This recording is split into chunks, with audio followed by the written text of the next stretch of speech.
Hey friends, thanks for taking time to listen in on a conversation Dick, Joe Sayward, and I had about the 2026 Monaco Grand Prix.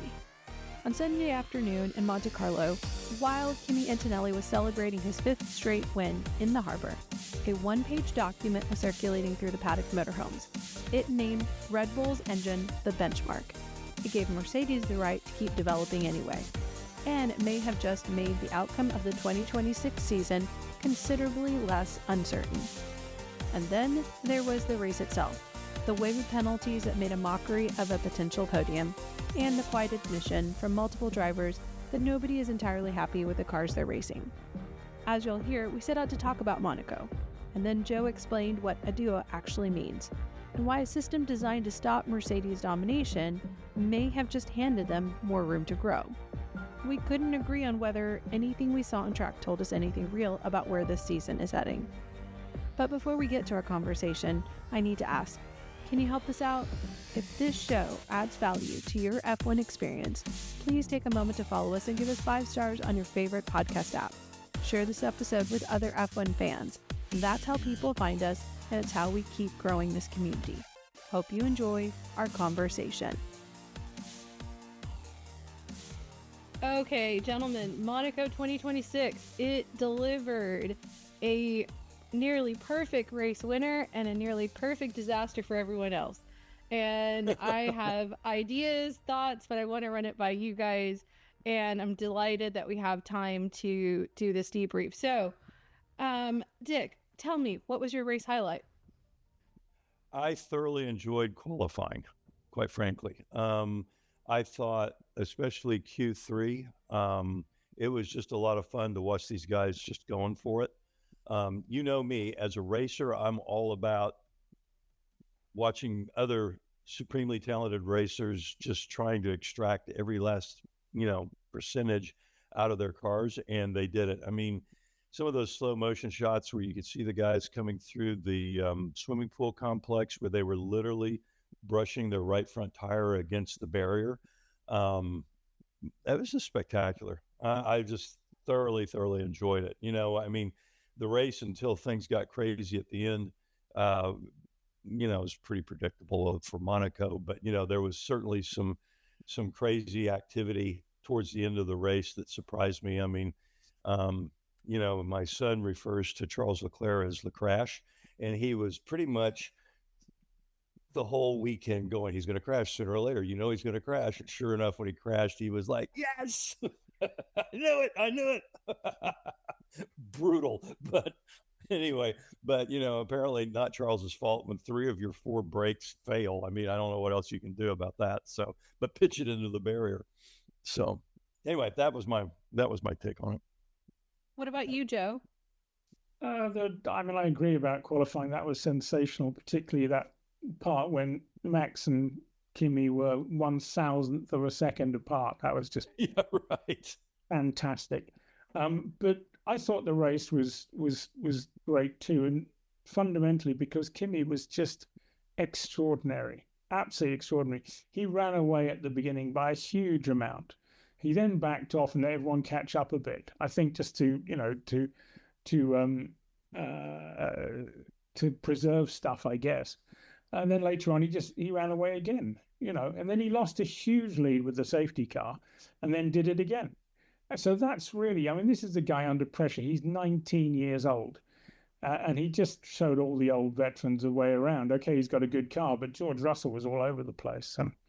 I said there were a lot of very silly things happening towards the end. One thing I think should be mentioned is how the hell can Monaco get the resurfacing wrong? How can the FIA safety people get the resurfacing wrong? It's a science. You just add things in a bucket, you put them all together in the right numbers, you put them down correctly, and it shouldn't come up. What the hell is going on? I mean, seriously, that's not acceptable. Somebody has to take the blame. They won't, of course. Nobody will take the blame for that, but somebody should do, because that's just not acceptable. And it is really a science. It's not, people have spent years studying how tarmac works, and they can make it for motorways all over the world. Why can't they do it for a Formula One track? It's silly. Anyway, there we are. So that was my feeling about the race as a whole, anyway. Yeah, I have to concur with you. I think Kimi full stop was the highlight for me. I mean, it was a complete performance from the pole, setting lap, as you said, at quali, and then he led every lap.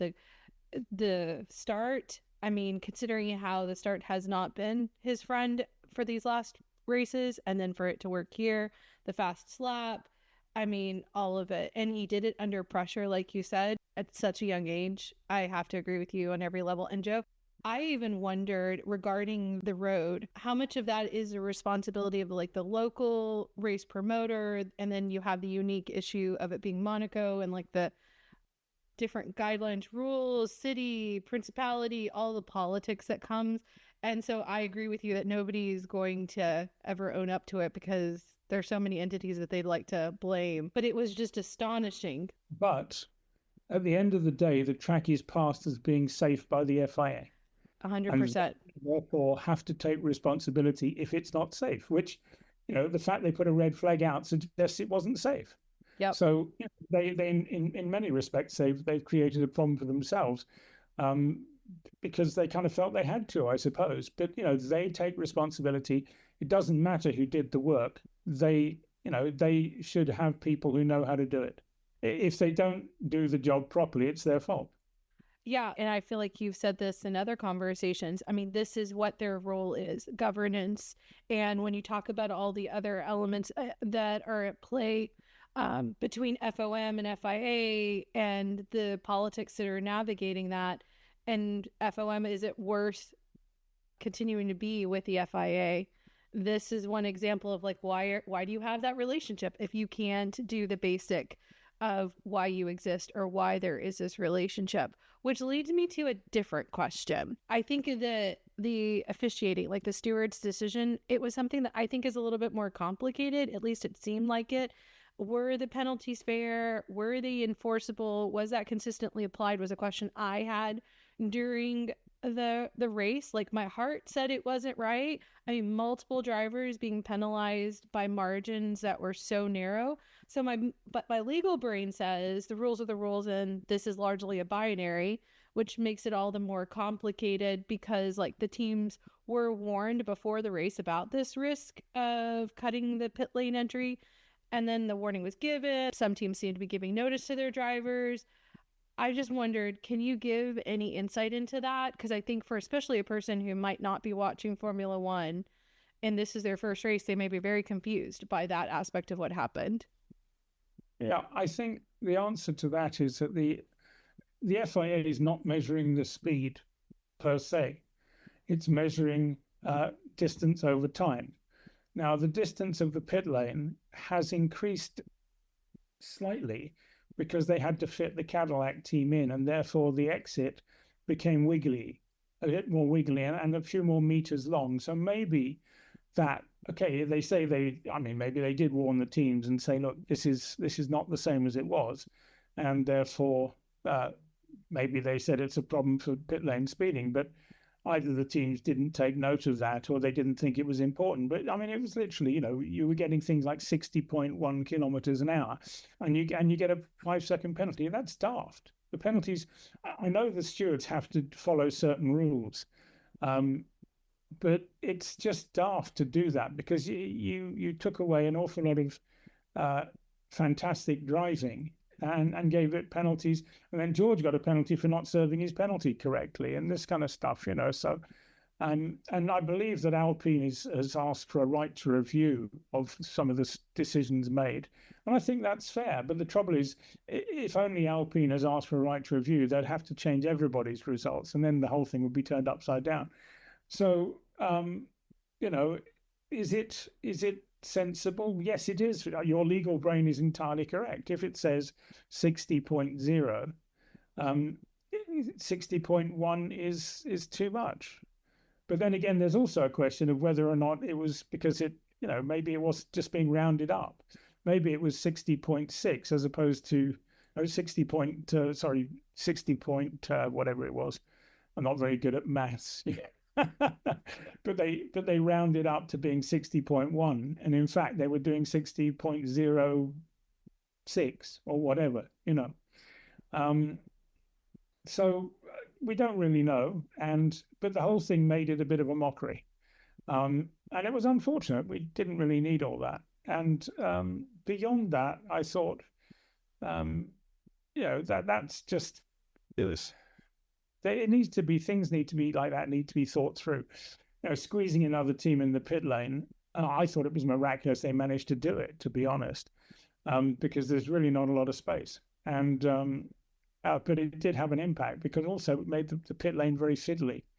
And I think that obviously increased the amount of time a pit stop took as well. So, but there are some realities. There was a much kerfuffle because a rather silly report came out saying that they demolished a school, to make room for the extra motorhome in the paddock. That's not quite what happened. Yes, they did demolish an old school, but the school had been vacated more than it was in June 2024. They vacated the school, so it was an empty building, and they were planning to knock it down anyway. And the decision to move the school was taken in 2021. So Formula One didn't just come along and knock down a school because it suited them. So that was just rather poor reporting, I'm afraid. And then lots of people, because the internet being as it is these days, somebody writes a story and everyone copies it. So, Formula One, these arrogant fools came along and knocked down a primary school even. How wrong is that? Well, that's not what happened. So anyway, there you are. Yeah.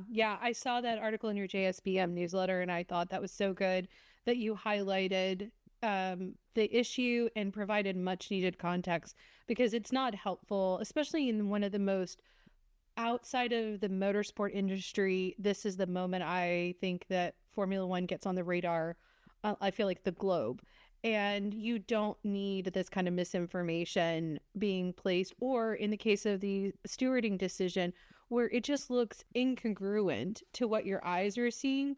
And even like labeling it speeding penalty, but when you pull back and you say the things that you just did about how it's actually measured, you go, well, is that really speeding, or is that measurement inconsistency or a measurement issue?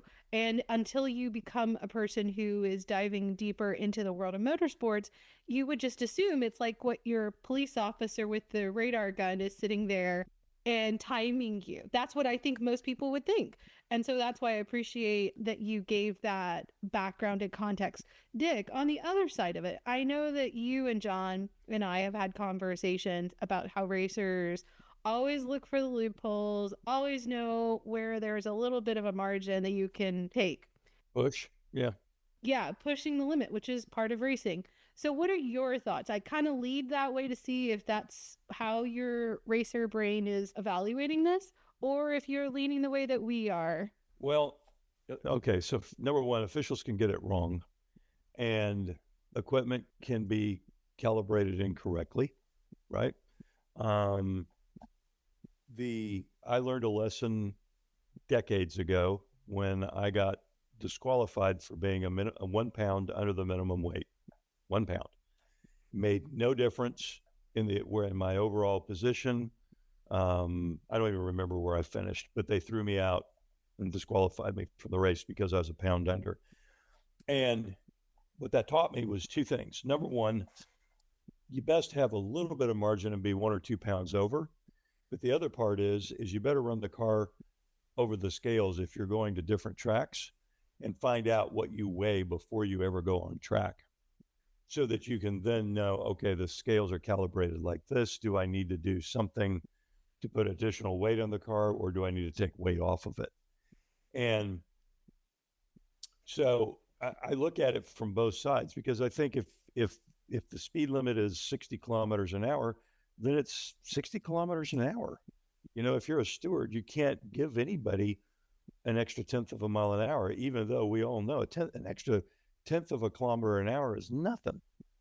But you've got to draw a line in the sand somewhere. I mean, I hate the rule, but it is what it is, and everybody is subject to that rule. So, but then again, when stewards are asked to make judgment calls, that's when it becomes really way more, was he really in that pit box? Well, this particular camera angle says he was, but this particular camera angle says he wasn't, and all that kind of stuff. And I've been a steward. It's a horrible, a horrible position to be in, to have to make a call like that. But it's sooner or later somebody's got to make a call, and they're going to make some people happy, and they're going to make some people upset. So it's a thankless job for sure. So that's kind of my take. Yeah. Well, and going back to the other point that Joe, you made about the fact that Alpine, for instance, is looking to adjudicate this and ask for a review of this decision, I think is interesting. Some of the research I did had said the last time this was attempted at such a level was Sebastian Vettel at the Hungaroring, but it didn't fall in his favor, like for the same infringement. And I also thought about conversations Dick and John and I have had about like the finality of decisions and how like going back retroactively is a challenge as well. And it seemed that the research said that it's a substantial evidence needs to be presented. I thought the lawyer in me thought, well, that's the perfect word to say, to give a lot of ambiguity for those who are trying to adjudicate much later, should this be reviewed again. Well, as a lawyer also, you're like, oh great, that's more money for me, I mean, to get called upon. So I just think it's interesting. I feel bad because it has knock-on effects or consequences for the overall grid itself and the racers. And the point I think the most profound is when you look at George, as you noted, the penalty and then the serving of the penalty was an error in and of itself. Like it just was compounding issues that then go to the psychological aspect of George, which we saw, of how despondent he was. And then you wonder, how is that going to play into his ambitions for the year? I think I have a high volume of respect for him and his resilience and willingness to keep fighting, but you just wish for a racer that that's not what they're having to do. I don't know if either of you guys want to respond to what I just said. I think that George is resilient, but it's getting to the point now in terms of Kimi's lead. He's got 2 full races and a bit more lead above everybody else. Now, Oscar had a big lead in the championship last year, but nothing like this. I mean, Kimi has just run away with it. Now, will he win the World Championship? Can't really say, but he can finish second. I haven't done the calculations, but he can finish second for most of the rest of the year if he needs to. He's so far ahead. And obviously the disaster will be mechanical failures where you lose all your points, as happened to George in Montreal. But, I think we shouldn't really waste too much time on the championship. We should just look at each race. That's what the drivers do, look at each race as it comes and just say, wow, the championship, what happens, happens, But it has made just increased Kimi's advantage. But then again, he deserves it. He's won 5 in a row and he's 19. Next time around, he's going to equal, I think it's Ascari's record for consecutive wins fairly soon, which is astonishing given that was 76 years ago. Oh, not 76, but you know what I mean. It's over 70 years ago. It's mighty impressive. And it makes you wonder, goodness gracious me, if he's doing this at this age, what's it going to be like in about 5 years from now when he's matured? Maybe he'll lose interest and go off and play golf or something, but I doubt it. He's just a piece of work, and I've always felt he was. I mean, ever since I've known him, I always thought this kid is really special, and it's a lot of it's in the mind. There's obviously the talent, but they've all got lots of talent. But his brain is wired to win, and and it's wired to soak in pressure. He's made a few mistakes, but you expect it, not just at that age, but that level of experience as well. Okay, I agree with you on that. I think if anything, it's interesting to hold 2 things at the same time, which is admiration and respect for Kimi, and then concern and hope for George. And that's the beauty, I think, of watching the sport, that you can cheer on multiple racers and people as they pursue their goals. So let's move on. I think there were 2 articles that I found interesting, going back to your point about looking at this specific race in the midst of the championship. I thought it was very interesting, these two articles, because it kind of pulled back some pieces that I feel haven't been really discussed very deeply. And since both of you are people I really respect, I felt like let me ask you them. So let me ask you first, Joe. The ADUO, I feel like this is something that has been discussed maybe for those in the paddock and more in the technical side, but the politics of it is what I really want to hear your thoughts on. Do you want to give a little bit of background as to what the ADUO is and where it sits right now? Okay. Right. ADUO, that stands for Additional Development and Upgrade Opportunities. Now, this was written into the rules for 26 to 30 to avoid the kind of domination that Mercedes had after 2014, because they built an engine that was so good nobody could catch them for years. And so they wanted to avoid that. And so at the beginning of the season, on March the 1st, all the current engines were frozen. And the deal was that they would be looked into after 6 races, and there would be an index of performance agreed. And if you were 2%, between 2 and 4% below the top top team on the index, you would get additional development possibilities. And if you were 4%, you got even more. So basically, it was a matter of deciding, first of all, the only thing that was important was to decide who the most important, who the most successful engine was, and then work out the percentage differences beyond that. Now, things got screwed up because we had the 2 Middle Eastern races were cancelled. So originally, this calculation was supposed to be done after Canada, and it would be announced 2 weeks after that. So that would be May the 17th, 2 weeks after the Canadian Grand Prix. And we suddenly get the announcement here on June the 7th. So there's 3 weeks which are late. Now, the reason for that is the cancellation. But what happened is that it was agreed that because of the cancellation, they would shift from, instead of having 6 races, there would be 5. So Canada was included in the calculation. The 2-week gap was kept, and so basically it became June the 7th. So now you can say, well, why was that? Why was another race added because we'd lost 2 races? Maybe politics, maybe not. You can also argue that maybe that extra 3 weeks helped play into the question of because the FIA is trying to get the rules changed for next year now.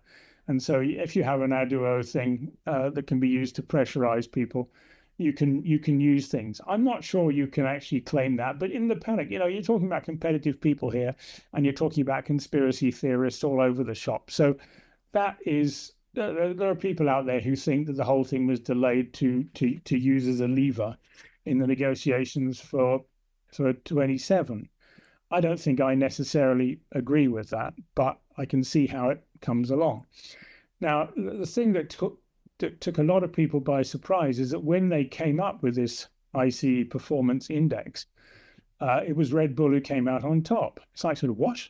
Everyone knows the Mercedes engine is the best engine. Well, the fact is that if you look back, they said at the time that the ICE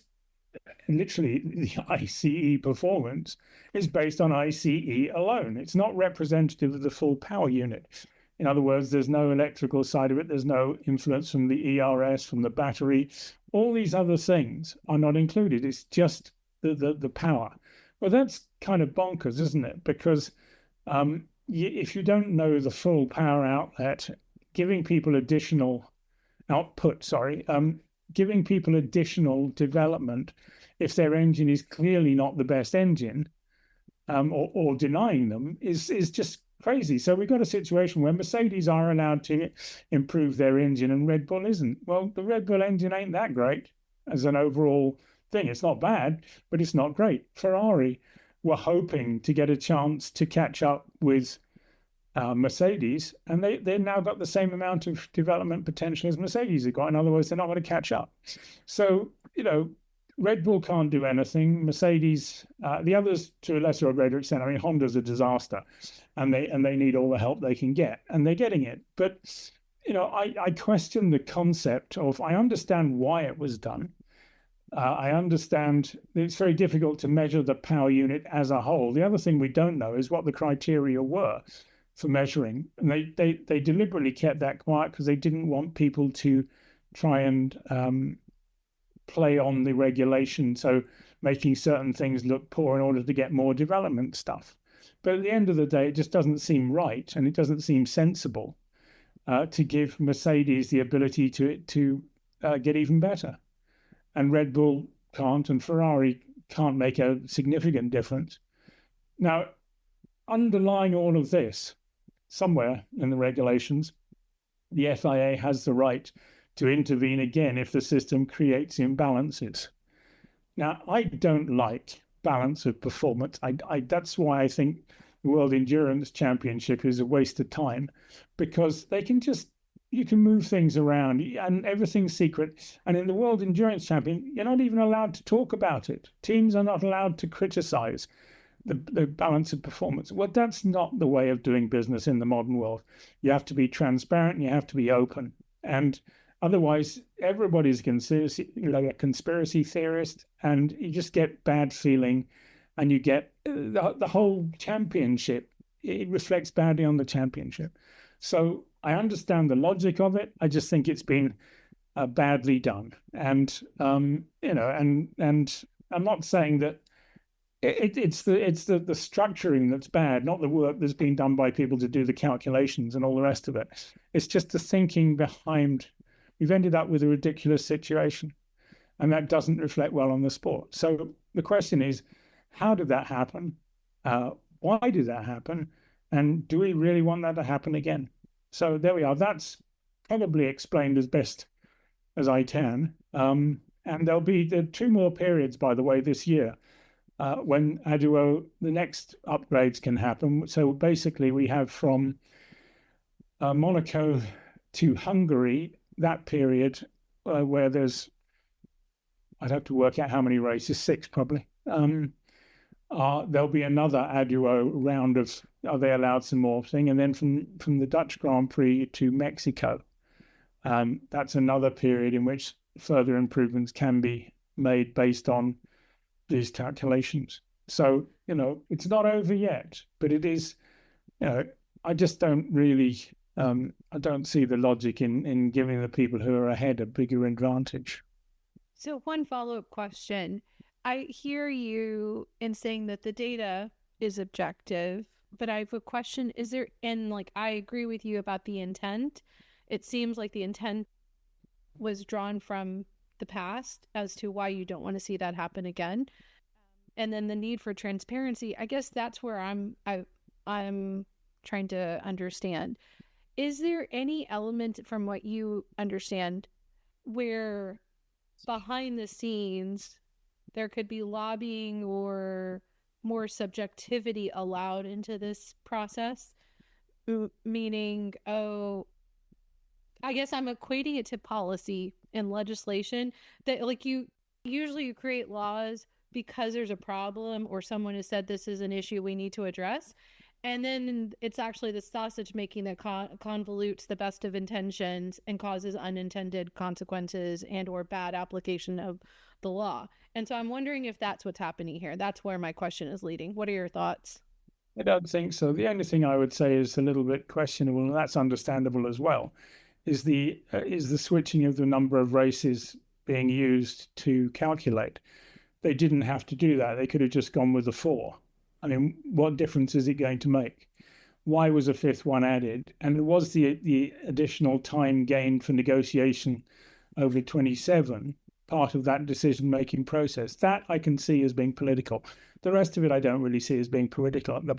I just think it's not a very sensible thing to do on the one hand. Obviously it's sensible if you're Honda and you're down the back and you're trying to catch up. Yes, it's sensible. And it is kind of sensible to help out the seriously affected. But I'm not so sure about helping out the guys who are, nearly there. But maybe you just get rid of that, anyone who's within 2% or, anyone more than 2%, and maybe you just do it at 4%. Anyone who's 4% down can do stuff and the others can't. I don't know. but that's not my job. My job is just to look at it and say this ain't right. And it's the FIA's job to come up with rules that don't make the championship look silly. And unfortunately, this rule does make the championship look silly, in my opinion. Yeah. Well, and you're allowed to have that opinion. And if anything, I think, Dick, when Joe was talking about balance of power and how he did not like it, I saw you nodding your head, and I want to make sure you get to contribute to this conversation. Yeah, I have a lot of thoughts, of course, about it. Yeah, balance of performance in sports car racing. As you know, I've got several friends who drive in the IMSA series and at Le Mans, and they're always complaining to me over the phone about they added another 2 millimeters on the intake restriction, or they slowed down how fast I can fuel my car or whatever. That will literally regulate how fast you can put the fuel into a car during a pit stop. They'll do stuff like that, and they're all just kind of like, and I know that when they were setting it, that so and so, name a manufacturer, they were sandbagging. I know that they were sandbagging, all that kind of stuff, but they were clever enough to hide it in the data. And so, I mean, it's just so ambiguous. And they've done that a little bit here with the ADUO deal. I mean, I agree something had to be done based on past history, because Mercedes just ran the table for years when they went to the turbo hybrid in the first place. And so going in and having some sort of a system that will allow that to happen, I think it's great. I think that teams like Audi and Honda for sure need all the help they can get. Where I am scratching my head is everybody knows that it's the overall power unit that is the deal. It's not just the ice, right? And so maybe the Ford has the best ice out there. Maybe that's the case. I'm absolutely sure it is the case, because that's just numbers. Statistically, I'm sure that is correct, because you can't fake that. But the question is, why did you not count the electric power? Exactly. Yeah. I mean, because it's the whole package. And, you think about Mercedes, okay, they may be down a little bit to Ford in their ice, but hey, everybody can figure out real quick that they figured out how to deploy and harvest power in that engine better than anybody else. McLaren's running, the same engine. I use that in air quotes, but let's say they're not anywhere close to being on the pace as Mercedes. Some of that's going to be chassis, but I mean, I'm scratching my head. Why didn't you look at the overall power unit as opposed to just the ice? And so, I don't know, man, because I would argue that, if you were looking at the overall power unit, there is no way that Mercedes is number two. I think the important thing here, and it's a good lesson for any governing body to understand, is that if you're going to have this kind of system, you've got to have people who are trusted. And people have got to trust the governing body. Now, everyone says they do, because that's the polite thing to do and the diplomatic thing to do, because you don't want to get on the wrong side of them. But at Le Mans, one of the reasons that this BOP is so controversial is that it just works out that if Ferrari turns up, it's nice if Ferrari wins, isn't it, for Le Mans? And 1 year, well, maybe we need a French manufacturer to win this year, and that's the kind of thing. There's a reason that Penske Porsche left the World Endurance Championship, and that reason is the BOP. It's very simple. They didn't say it out loud because they're not allowed to say it out loud, but that's why they left. It's obvious. And they've gone to race in IMSA where they can win without their ability to win being impacted by people changing the rules on them. So therefore, you just have to have people you can trust. Now, I think that Le Mans has a history of fiddling with things that bring out miraculous results that you wouldn't expect. I saw on the test day, by the way, last weekend, Aston Martin was fastest, Aston Martin has been nowhere, absolutely nowhere in every race so far. And then a few races ago, BMW won completely out of the blue. So you just, and that's why, you know, how can you have rules that stop people being allowed to question?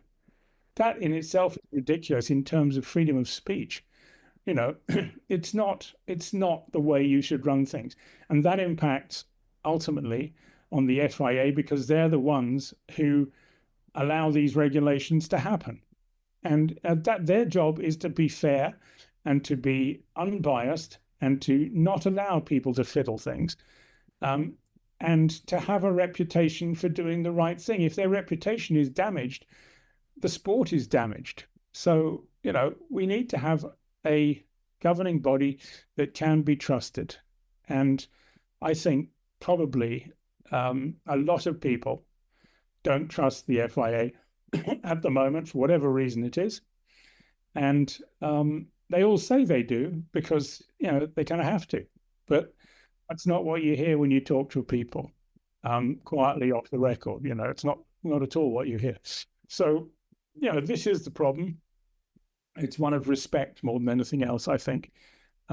So when you have strange, and there are many strange things in regulations, but this one is particularly weird. Mm-hmm.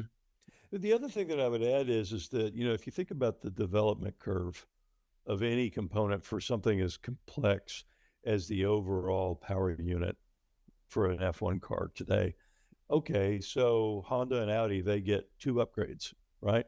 How long is it going to be before they're able to actually put that on the car and run it, right? Because they've got to develop, they got to manufacture, test it, blah, blah, blah, and then decide whether it's any good or not, And if they get it wrong, it's not going on the car. I think a lot of it's already been, they know what they need to do in lots of cases. So I'm sure a lot of it can come on pretty quickly. But up to now, they can't put it on. Now, obviously, there's more testing time, which they didn't have. But if you're going to get some, you can use up some of the other stuff you have, and budget as well when it comes to Honda, because they're so far back, they get additional budget help too. So the other thing is you have to use up your upgrades quickly because the next lot of upgrades are coming, in the summer. So you've got to get on it and do it. So they're all ready to do it, I'm sure. And so it will be quite quick. But, I think I understand the principle and the philosophy of it all. But, sometimes I think, well, why didn't you just leave the regulations as they were? Because everyone had got so close to each other because all the development routes had been sorted out. So you had really close racing. Now, that's particularly last year. Last year was phenomenal, where everyone was really within a few tenths of each other. Now, the downside of that is there are 2 arguments here. If you look at IndyCar, where they've had the same chassis and the same engine since Adam set the fastest lap, with Prix fitting that, basically they're all really close. But there's a problem there, and that is that Ganassi and Alex Palau are just better than the others. So they're winning a lot more. In Formula One, everybody's so close because everyone's working so hard and so professionally and all the rest of it. That doesn't seem to be the case in IndyCar. So you have this balance of 2 things where, you can have it really close or you can have total domination based on the same regulation. It hasn't changed much. It's weird. So there aren't easy answers to this. And at the end of the day, yeah. I mean, I think that is maybe it's the level. I mean, to be fair, in IndyCar, there's the teams with big budgets to be able to do everything they want to do. It's pretty limited. A lot of teams, including some of the front ones, have got pay drivers, and and so maybe that's what it is. Maybe it's because they don't have the money that Ganassi has to do every tiny little thing that he does. I don't know. Maybe it's because they have better people, whatever. But logically, it should be fantastic racing because they've had all the development has gone. I mean, it hasn't helped. They've got these hybrid systems that keep blowing up in IndyCar, which is bonkers. I mean, that's mad because the hybrid power doesn't actually serve any purpose apart from ticking a box in the "Are we green?" Questionnaire. And yet that's impacting the championship because people are suffering from failures all the time. So Yep. Yep. Yeah, Joe, to your point, we had a guest on, gosh, that's been probably a year and a half now, Malcolm Finch, who's the performance engineer for Penske. And he said that one of the things that they did was they put one of their cars in the wind tunnel and they literally tested different kinds of Mylar film on the belly of the car to figure out which one produced the less amount of drag for their super speedway car. It was that fine of and this is, I think before they came out with the hybrids, but I mean, it's that kind of thin margins because there's just nothing else to develop. it's a bit like Formula One using matte paint as opposed to gloss paint. They discovered that matte paint was faster. I have no idea why that would be the case, but it doesn't make sense to me. But they figured out that using matte paint was faster than using glossy paint. So they all use matte paint. It's mad, really. But there you are. That is, now that's a new one. I have not heard that one. I thought I was up to speed. That was a great tidbit. I had no idea. Why did they go to the matte paint? I don't particularly like it. Now I know. Okay, good. Everything. The only thing that matters is how fast you are. And if you're not the fastest, it's how much bull you can talk to try and make yourself sound better. But everyone's beyond. Everyone is either the fastest or they're talking. They're talking to try to sound better than they are. So and some of them are very good at talking and not very good at delivering. Anyway, there we are. Yeah. Well, as I'm listening to you, it makes me think that investment requires stability and predictability. And for teams, manufacturers, sponsors, the ADUO element brings in a level of variance that maybe the intent was to keep it thriving, but in application, it actually could be creating more problems down the road. The parallel I was thinking just in our other world of like the regulatory framework, for example, in California versus in Texas is very different. It incentivized businesses to come to Texas, and that was really good. But then there's also changes that are occurring, and now you're seeing some businesses wanting to relocate to places like Tennessee, which have given a greater incentive to move their business there. And in the same way, teams are looking to see where is the best place for me to invest manufacturers, sponsors, these dollars towards this sport. Is it worth it? And I think that's something that I've gained from both of you in our conversations. As much as we love the actual racing, to ignore the business aspect of this or the politics of it does a disservice to our passion for the sport. And I think this is a great example of how if you don't understand this or don't kind of look into those details, you could misunderstand why some of this is done or the results that it does to the actual racing. The other thing that I wanted to make sure we covered before we have to stop our conversation because the day jobs are calling is actually, Dick, something I want you to give us a little bit of a primer on, which is the gearbox between McLaren and Mercedes. I'm understanding there's some differentials there, which interestingly enough, as we just talked about looking at things comprehensively, I think this helps to distinguish some of those elements. So do you mind giving us a little bit of a primer and what that means for what we're seeing? Yeah, it's really interesting. It's come out that the gear ratios in the Mercedes are slightly different from the gear ratios that are being used by McLaren. The McLaren is geared more towards a little bit more acceleration, whereas the Mercedes is geared more towards the top speed.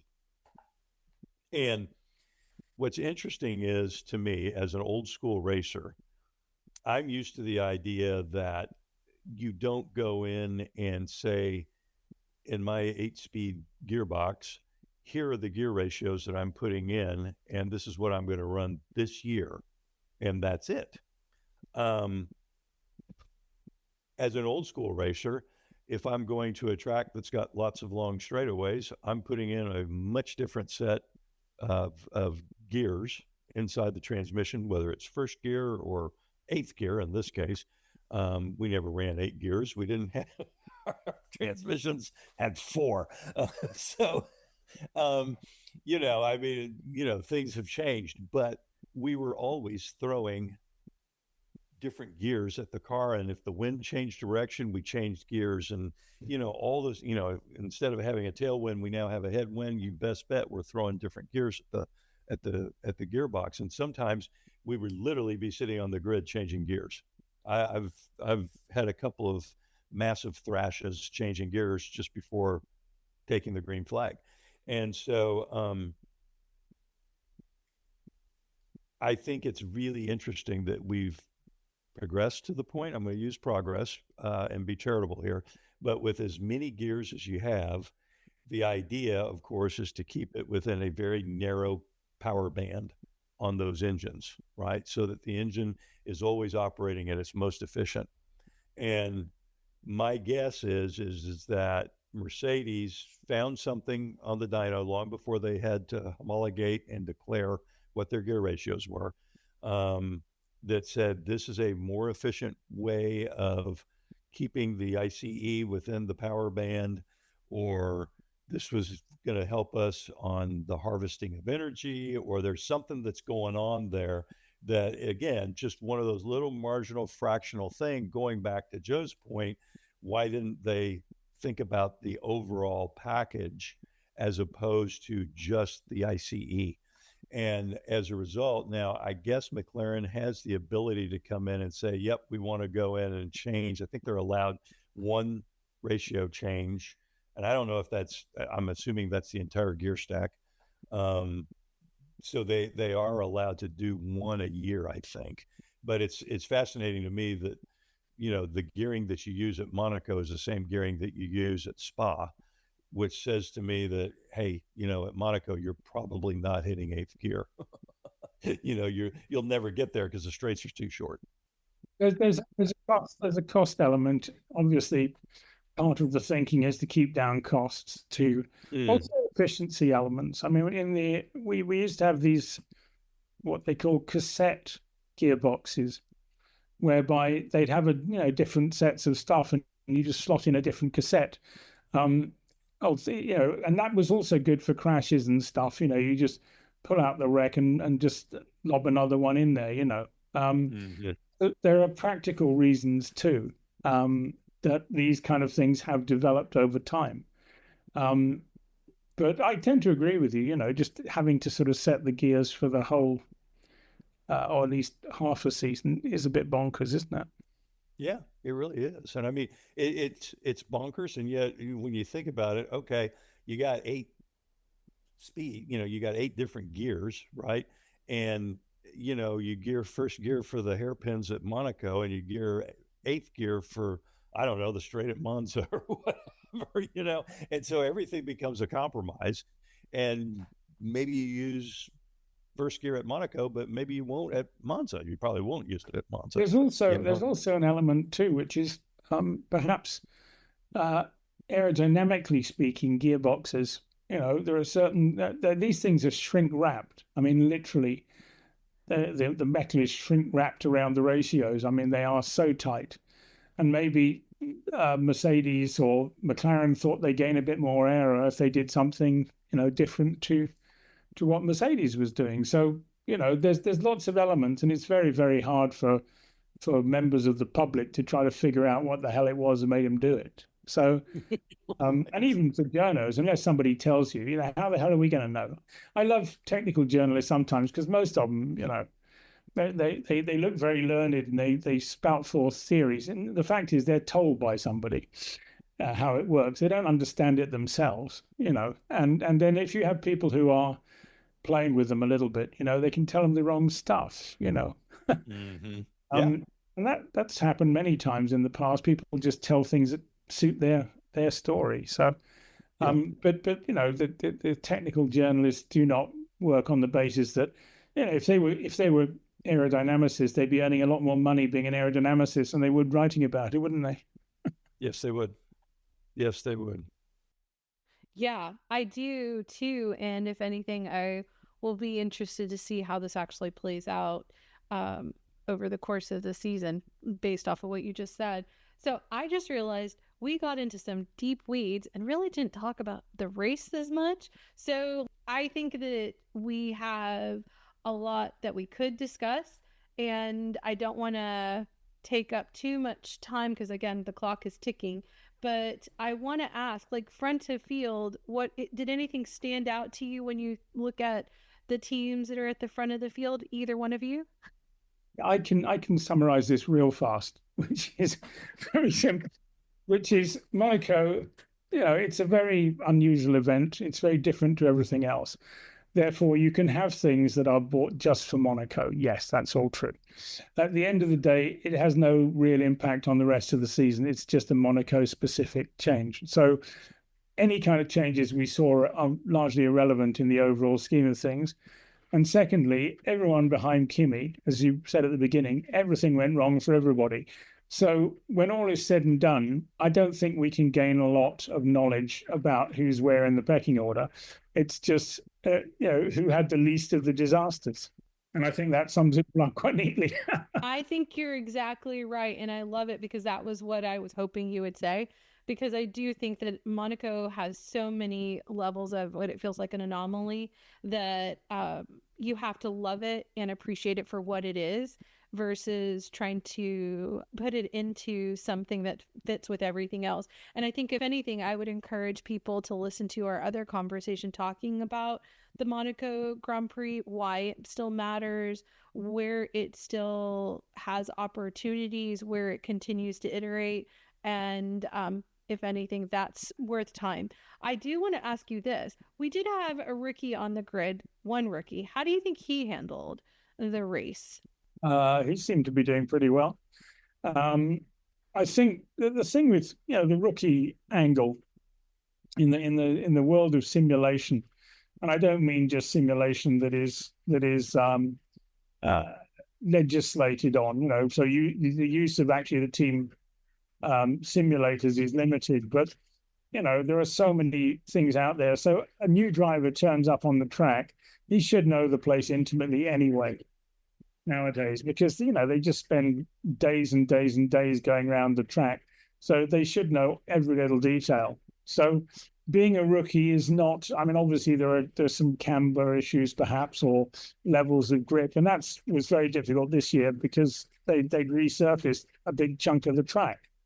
So and if you listen to the drivers talking, some of them were saying on Friday and Saturday, it was really because the track was so dirty. It was really just a matter of feel as to where you thought there was grip, and perhaps a little bit of experience, but not enormously, because obviously where there was new tarmac, there was new grip. So, or not, as the case may be. And so I think that actually being a rookie these days is actually, it's more what's happening inside the car than what is track specific nowadays, because you can test so much in virtual reality. Now, just actually driving the car and pressing the right buttons at the right time and all the rest of it is the hard bit for a rookie. And finding that, those tiny little bit extra at the end, that's the tough challenge. But as to sort of getting in the car and just driving a fast lap straight away, they should all be able to do it. Yeah, and especially F2 races there as well. I don't know if you learn a lot from F2 because they tend to be sort of crash fests. Most of them. That way you have a bunch of young guys smashing into each other because they're trying to impress everybody. Or you have a situation where they're trying to look grown up, and so they all drive around behind one another and nobody does anything. And we had a lot of that this weekend. If you watch, I did watch some of them, but the Formula 3 races, there was a big shunt at the beginning of the sprint race. But you have a reverse grid or a reverse top 10. It's like giving the guy the cup. Honestly, it really was. And the only reason in the first F3 race, the guy who won it led all the way. He lost it because there was some arcane technical problem. So he got disqualified. So the bloke who was second won it. But he was only the 9th fastest qualifier. It's bonkers. And Formula 2 race is pretty much the same. Where the hell was the overtaking? There wasn't any. Why? Well, because after the first corner, they realized, I've got to be grown up, got to look good, got to look mature, got to be like Kimi. Or actually, Camara, the Formula 2 guy who was leading the race, put him under pressure after the pit stop. He fell off.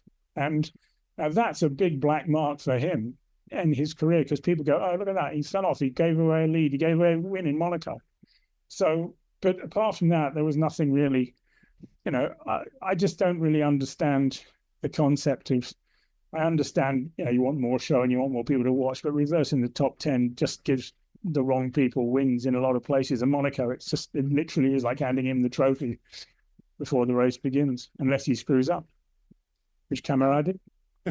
Yeah. Well, and especially when we think about last year's F2 race, there was almost every element that you just said of the Monaco Grand Prix for F2. So when you combine that with what you said about the sims, I can see now why you have a much more calibrated view regarding rookie performance, not to detract from Arvid, but putting it into context in a much better way. So then if we look at our next race, which is Barcelona, which I've already been on the record of saying that's the race I'm looking forward to regarding the development cycle, I wonder what you guys are looking at. Dick, I'll let you go first, and then Joe. Barcelona for years has been used as a test track because it's got such a wide variety of corners in its layout. And I think all of us would agree. I think this is going to be a real litmus test, I think, for who's got what. I mean, obviously, Mercedes has got the car and the engine package, and they have a driver right now that's just delivering a smackdown on everybody. So I think it's going to be more, in my mind, is of the other teams. Let's forget about Mercedes for a second. I think more interested in seeing, okay, who actually emerges as the next best. Maybe that's the best way to put it. I mean, my feeling is that it's Ferrari, but maybe not. So we'll see. I mean, McLaren, they were there, but nobody really knew they were there at Monaco for some weird reason. I don't really understand why, but they just didn't have it, And so will that change at Barcelona when they're back on a track that's more like the tracks that they're going to be facing for the rest of the season, Monaco being an outlier? So that's kind of what I'm wondering about. Based on previous years at Barcelona, the cars, because it's the nature of the track is such as it is, the cars have always tended to line up on a grid, team by team by team by team, unless somebody makes a major mistake in qualifying.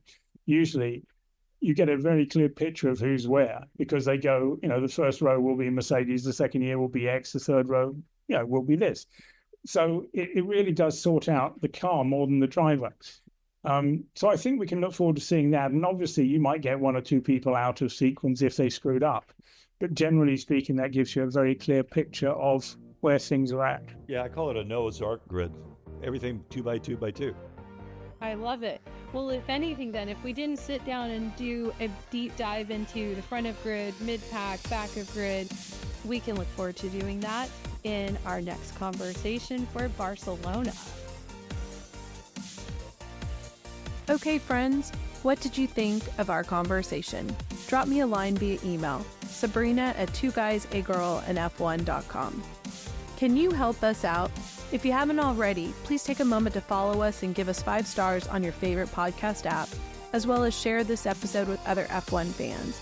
We know our growth is because of you, and the guys and I thank you.